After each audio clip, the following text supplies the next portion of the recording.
Meus amigos, muitas pessoas gostariam de ser igual ao rei Davi. Poxa, missionário, por que Deus não me faz assim? Mas é isso que Deus quer fazer, meu irmão.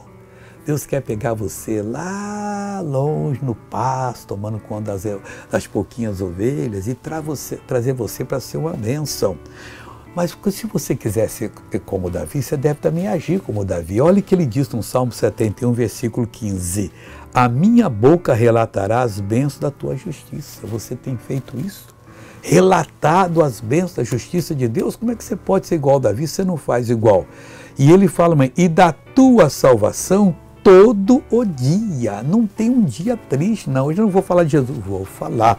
Deus vai me dar pelo menos uma pessoa, ou duas ou três, sei lá quantas, para que eu possa falar da justiça de Deus, da salvação dele, posto que não conheço o seu número. Nós não conhecemos o número, mas Deus nos deu essa bênção e vamos fazer em nome de Cristo.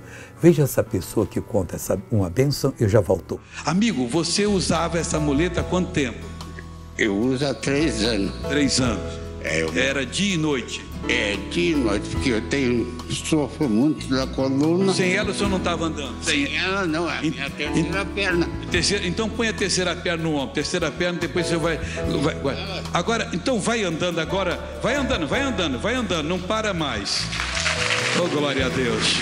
Agora eu quero orar com você. Meu Pai, meu Deus, meu Pai amado, a minha boca também tem que relatar as bênçãos da tua justiça e da tua salvação todo dia. Eu não vou deixar um dia que o diabo me toque em mim, me impeça, me faz ficar triste, pecaminoso, oh meu Deus, murmurador. Não, Deus, eu quero relatar essas bênçãos da tua justiça e da tua salvação todo dia, apesar de eu não conhecer o número delas. Mas o Senhor vai me revelando, eu vou abençoando esse povo.